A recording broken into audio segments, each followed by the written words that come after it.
It's time for another Dice Tower review with Z. Garcia.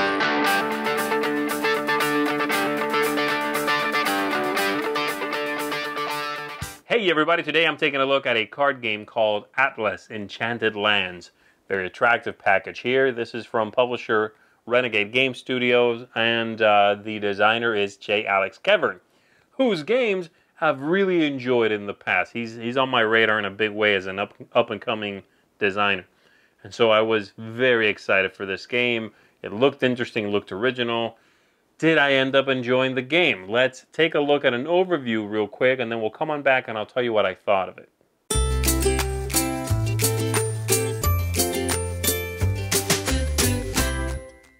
Alright, so here we have the game set up for 3 players. Players are going to be playing cards out to this grid made up of rows and columns. The rows are basically the suits, which is the time of day. And then the columns would be numerical, as you can see here. So here we have the 2 in sunlight, daylight, the 1 in dawn, the 3 here in dusk, things like that, okay? So you play a card, and then you may put a guess on it. You are a prediction, if you want to, on it. And your prediction can be as many tokens as you want it to be. It can be a prediction that time will score first, or that place will score first. And that's basically just, is the column going to score first, or is the row going to score first? If you're right, your tokens stay on there, and you're going to get at the end of the game some victory points. If you're wrong, the tokens are removed. You don't get anything for them. Scoring at the end is 1 point for every prediction that's correct, meaning there is still a stack, even if it's a single token, a stack still on the board. That's 1 point, and then also 1 point per token. So this, with 3 tokens, being correct at the end of the game, gives me 4 points. And that's it. So let me just start throwing some cards out here so I can explain how this goes. You have some cards in your hand that are going to give you some information as to what you think might score, and you just sort of play the card more or less where you think it's going to end up. So I need to leave space for the 1 in there. If I play the 5 later on in this row, I know I need to skip a few cards, and you can shift them around later on to adjust everything. So I'll play that card, and then I'm going to make a prediction of time with 2 tokens on there. And I'll tell you how it all happens in just 1 second. You draw a card, next player goes. The next player could do a 2 down here, and they'll make a prediction of place, let's say. With as many tokens as they want to, they draw a card. Next player is going to play a 7 way out here, and they'll make a prediction of place as well, meaning up and down. And they'll draw a card. And this is going to continue until something scores, until everything scores, really. And so this player is going to do this. And I might do time there as well. And this goes on until something happens. So let's just fake it here. And let's say that, let's see, I'm looking for daylight cards here to help me with my example here. So let's say this player played this over here. And they said for some reason a place right there.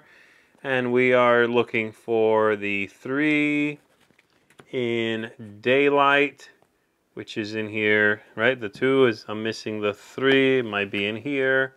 There it is. So let's say later on the red player, well, the yellow player, let's say, plays this. First of all, they're about to trigger a scoring in time, which means if you're about to trigger a scoring with a card, you cannot play tokens on it because you know they're going to score. You're trying to predict if things are going to score. As soon as I play this, which is a run of 4 cards or more, it scores a time. And so we would flip over all the cards, and anything that is correct stays there. So those are right. Time is correct. These are time, so they're correct. And these say place. They're incorrect. They're removed from the game. When you score a place, you just play all the cards that match the they're a column of numbers, okay? And so again, let's pretend here that I've played, let's just move that aside for 1 second. I played the 1 in that, at the wrong place, but I did. The 1 in that, and I've played the 1 up here. And now when someone plays the last one, we would score that column, and flip those cards face down and so on. Now, here comes the exceptions to this. Let's say this one was already part of this time run. Because when it happened, like when this card got played, it triggered that entire run. This will still score as a place. If two of them are face down, though, when the final one is placed, that's no longer a place scoring. Okay, other things. If this one's already face down, because some cards were here and already had been scored, these are face up.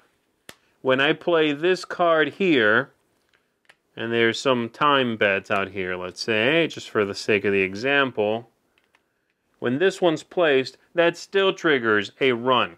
Even though this one's face down right here, as long as the sequential ones that are face up are there, you're good to go, and this card is actually there, not missing. If it's missing, it's no good. If it's face down, that's fine. So you could trigger a run in time here by having the 1, then the 2 face down, then the 3, then the 4 face down, and then the 5 and the 6, let's say. That is 4 cards, and they are all in sequence. It's kind of tricky, but that's how that works. And this is all going to go on until, again, everyone's played all the cards, and then you figure out how many cards are left on the board. Each token's 1 point. Each stack that is correct and still there is 1 point. Any tokens on a card that was never flipped face down, meaning it never got scored, will also be removed at the end of the game. And then you figure out who the winner is. That's it. Game's slightly different for 2, 3, and 4 players, but really just because when you play with 2 players, there's a little bit of a bigger deck, and you've removed the 8s. When you play with 3, also remove the 8s. When you play with 4 players, you add in these 8s, so the cards go 1 through 8, and all the cards have been dealt out, so there is no draw deck. There is no, you just play a card and put out a prediction if you want to. That's the whole thing. So that should give you a little bit of an idea of how this all operates. So let's go back up top and let me tell you what I thought about it. All right, so here we go. Let's talk about this using my target audience system. But before I do that, I do want to mention that I found the game to be very disappointing. I just want to get that out of the way now. I did not really enjoy it. And hopefully, as I'm talking about these points, I can elaborate on why and explain to you how I felt about the game, okay? So here we go. Thematic ties is the first thing. And this game has a very pasted-on theme. I mean, really pasted on. To the point that I find it counterintuitive to teaching the game. And I think the first job of the theme is to help the mechanisms make sense. I know that most people would probably think the first job is immersion, but that's kind of what I mean. And it's not just a world that brings you in, but it's a world that brings you in and makes those mechanisms make sense. It should help teach the game by using the language that the theme brings into those moving parts. And I think this one actually makes the game harder to teach with all of this place and time and then skipping over a card that's already face down. That doesn't make sense thematically, but mechanically it has to, and so it works against the game. The aesthetics here are spectacular. They are stunning. The artwork is incredible. It won't matter very much in the game, because again, it's a very pasted-on theme. But if you enjoy looking at the pretty cards, and I do, then yes, you will enjoy the look of the game. I think it's commendable what's been done here in the artwork department. The replayability here, you're going to take, I don't know, let's call it 2 or 3 games to figure everything out, to understand the quirkiness here, to figure out the scoring, all of those things. But then after that, I feel like the replayability is really going to taper off, Maybe at that point you can discover new things, but I feel like you're just going to be doing similar things. I mean, the choices, what you should do, you have a hand of cards. So yes, the obvious things like, hey, look, I'm holding 3 1s. Maybe I should play those and, bet place on those. Yeah, but that should be apparent to you after a couple of games. After that, you're playing pretty much the same thing and just hoping that the cards you want show up. That's it. The game length is great. It's extremely quick. It's actually maybe too quick, right? But I'll never complain about that. I'd rather a game be quicker than it seems like it should be, than the opposite. So, game length, excellent. That's fine.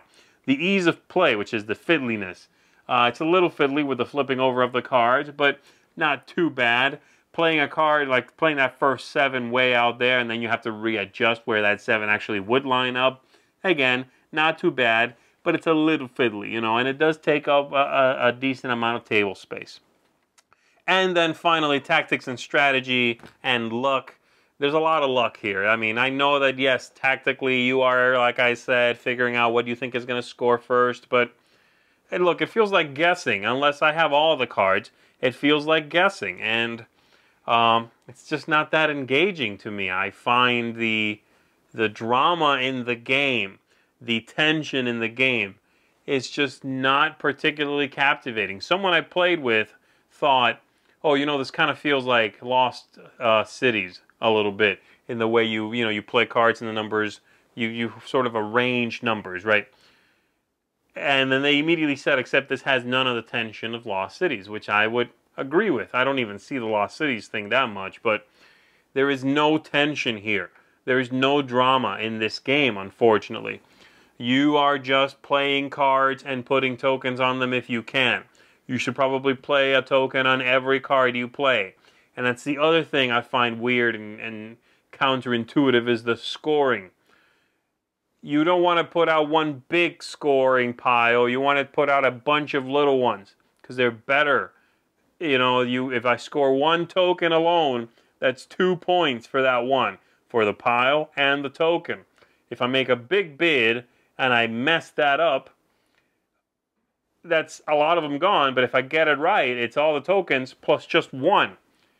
And so I don't know. I mean, I'm not saying I know how to fix it because I understand why it's the way it is so that you don't have perfect information and just go, okay, all my tokens on one card. Haha, I get that. I understand you got to spread it out so you're taking more risks, but it's still counterintuitive. And so that's the thing. It's a game that this is very unfortunately heartbreaking for me because, again, I like the company a lot and everything they do in games, and the designer a lot. I mean, this designer just came out with a game called Enchanted, which is fantastic. It's one of my favorite games of the year, easily. And then this. And this is so just disappointing to me. It's a game I find so flat, so unengaging, so lacking in emotion that I just cannot recommend it. I don't know. Maybe there's someone out there who is looking for this kind of guessing game, which really is kind of how it feels. I know, yes, you're predicting, and technically there's some information that helps you do that. But you're also kind of guessing, because some cards have been removed from the deck. So, yeah, you don't know. You're guessing, and many times anyway. Anyway, I feel like I'm repeating myself, so I'm just going to wrap it up here. Now, Atlas Enchanted Lands is, for me, a miss. It's not a horrible game, but it is one that's largely uninteresting, and I would, if you're interested, maybe try it before you buy it, but for myself, this is a pass. Thanks so much for watching the Dice Tower videos. Find more great videos and reviews, as well as our top-rated audio podcast at Dicetower.com. You can also find other great shows at Dicetowernetwork.com. I'm Eric Summerer, and you've been watching The Dice Tower.